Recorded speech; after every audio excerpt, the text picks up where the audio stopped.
everyone, welcome back. I'm Moa, aka Swedish Whiskey Girl, and today we're going to talk about Fettercairn, and especially the Fettercairn 16.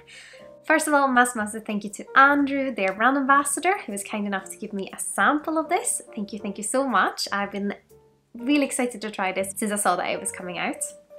Fettercairn is quite an interesting distillery. So they've been around for a really long time, ever since Sir Alexander Ramsay in 1824 applied for a license for his distillery, because he was one of the men who campaigned to license Scotch whisky distillation.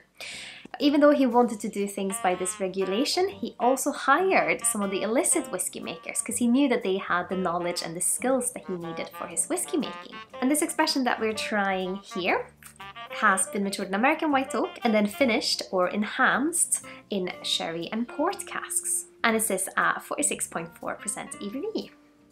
Fettercairn is also quite interesting because it's of course a Highland whiskey, and they've recently done a rebranding, and I must say I really like what they're doing with the new ones. I know there's a lot of different brands that have kind of rebranded lately or are doing it soon, and Fettercairn is one of the ones that I think really did it well because the new bottles are stunning. I'm going to put one up here so you can see them. And they're of course a distillery owned by White & Mackay alongside Dalmore and Jura as well. And another thing that's quite fun and fairly unique, it's not a lot of distilleries that have it, is that they have a water jacket on their still. So they basically have a constant flow of water outside their still, which kind of cools down the copper, which makes for different kind of condensation, which means that they get a kind of lighter spirit. So I'm very excited to try this. Let's start with the nose. Ooh, lovely. My first thought is of biscuits. It's kind of sweet cereal, like if you get the scent of a cookie jar when you open it. And some toffee or fudge. And of course the alcohol is there as well, so it makes it almost, the alcohol mixed with that kind of cookie toffee notes almost makes it seem like you would be in like a cookie factory, because it's the kind of mixture of the kind of chemical or like the alcohol and then that kind of sweet cookie toffee notes. Now it's suddenly very tropical. It's like a fruit bowl of like mangoes and bananas and something grassy here as well. There's a lot of things going on the nose on this one. Everything from cookies to fruits to alcohol and candy.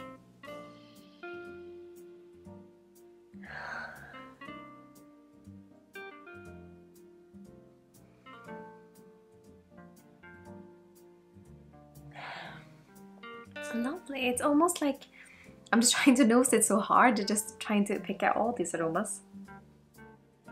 But now it's primarily that kind of tropical fruitiness that's there. But let's have a little taste. Slangeva.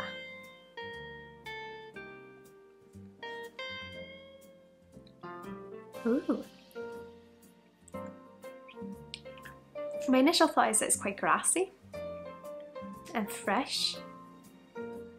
And the grassiness kind of turns into a soft bitterness and a little bit of spice, but it's almost like the spice is hiding. It's like a hide and seek spice. And then I often find when you have had a sip of whiskey and then you close your mouth and you breathe out through the nose, you can feel all these aromas like on the back, almost down towards your throat. And they just like sit in there. And it feels very tropical.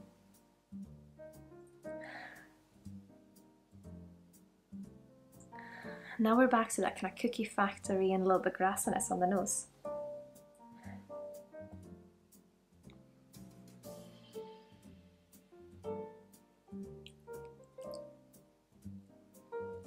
There's definitely a tropical fruitiness there. And there's an oakiness and like a grassy bitterness and a bit of spice. What kind of spice is that?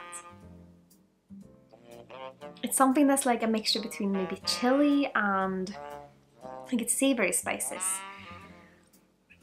it's like maybe basil and chili. Like it has a kind of hot spice in a way.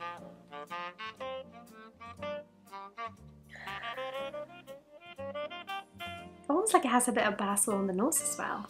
Interesting.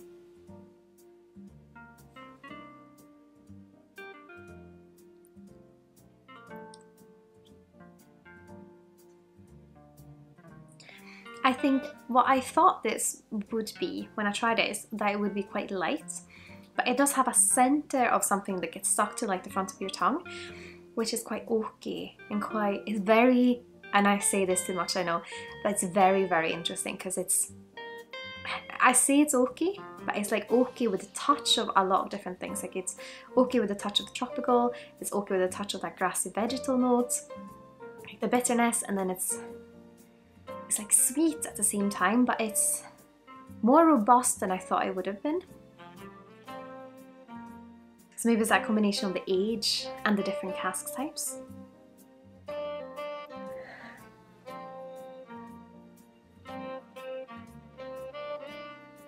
Definitely has like a sherry influence, but like a soft influence. Like it's not a sherry bomb, but it's, I think especially when I do the thing when I breathe out my nose, the sherry flavours are kind of on the back of my tongue. It's that kind of dried fruit sweetness, but the dried fruit sweetness is mixed with like fresh tropical fruits, because it's more fresh than dried, I would say. I'm just gonna sit here and nose this all day. This intrigues me, and I think it's fun with a whiskey when you can't really pinpoint exactly what it is. Because sometimes it's really easy, you're like, oh, it's this, this and this and this. But these kind of entwine so much that it makes me a little bit unsure if that's exactly what I'm getting. I'm trying to explain it the best I can, but it's a very interesting one. It's more robust. 16, I think it's a good age for whiskey, like between 13 to 17 is often a really good age for whiskey. And this is more robust than I thought it would be, but not robust in a weird way, but more robust in like an oaky way. Oaky and fresh fruits way. I would of course love to hear what you think of Fettercairn. Have you tried any of the old expressions, or have you tried any of the rebranded ones? For example, the 12 or this one, the 16. I would of course love to hear your thoughts.